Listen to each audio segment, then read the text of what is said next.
السلام علیکم ورحمۃ اللہ وبرکاتہ۔ واقعہ حضرت آدم علیہ السلام کی پیدائش۔ روایت میں آتا ہے کہ جب اللہ کا ارادہ حضرت آدم علیہ السلام کو خلیفہ بنانے کا ہوا، تب حضرت اسرائیل کو حکم ہوا کہ زمین سے ہر قسم کی یعنی لال، سفید اور کالی مٹی صرف ایک مٹھی لائے۔ اسرائیل ایک مٹھی رنگ برنگی مٹی زمین پر سے جمع کر کے اٹھا لائے اور اللہ کے حکم کے مطابق طائف اور مکہ کے درمیان میں رکھ دی۔ اللہ نے اس مٹی پر اپنی رحمت کی بارش کی اور اپنی قدرت سے حضرت آدم علیہ السلام کا پتلا اسی مٹی کے خمیر سے بنایا۔ 40 برس تک وہ پتلا بے جان وہاں پڑا رہا۔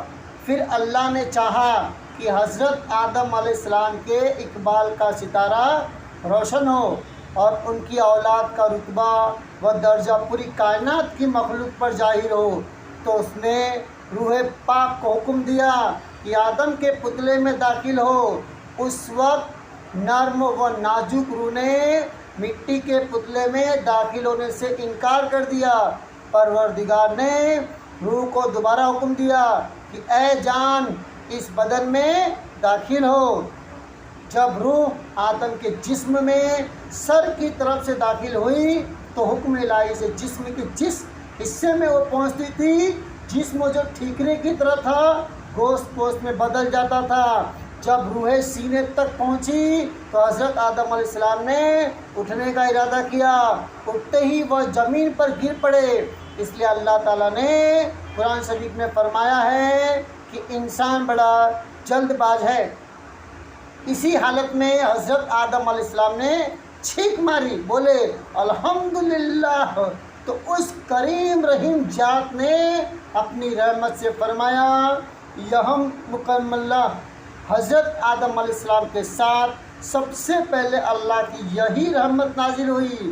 اس کے بعد ایک فرشتہ اللہ کے حکم سے جنت سے ایک سجا جوڑا لایا، انہیں پہنایا اور عزت اور عظمت پر بٹھایا۔ کہا جاتا ہے کہ آدم علیہ السلام کی پیدائش کے وقت آپس میں فرشتے کہتے تھے کہ جس کو اللہ تعالیٰ نے مٹی سے پیدا کر کے خلیفہ بنائے گا تو وہ ہم سے زیادہ اس کے نزدیک قریبی و پیارا نہ ہوگا، اس لیے کہ ہم اللہ کے دربار میں دن رات رہتے ہیں، ہمارے پاس اس خلیفہ سے کہیں زیادہ علم ہے، اس لیے ہم اس سے بڑے ہوئے ہیں۔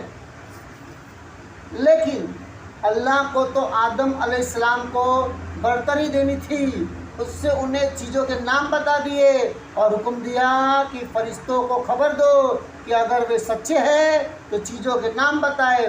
فرشتے جواب میں کچھ نہ بتا سکے، اپنی غلطی مان کر بولے اے اللہ تو پاک ہے، ہمارے پاس تو تیرا ہی دیا ہوا اور سکھایا علم ہے، اس کے علاوہ کچھ بھی نہیں ہے۔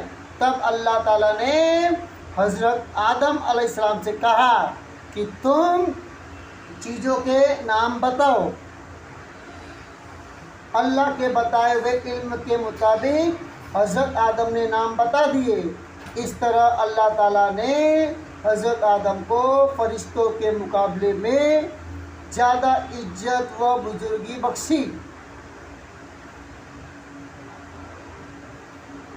پھر اللہ نے فرشتوں کو جو آدم کے چاروں طرف لائن میں آدم کے ساتھ کھڑے تھے حکم دیا کہ آدم کو سجدہ کرو۔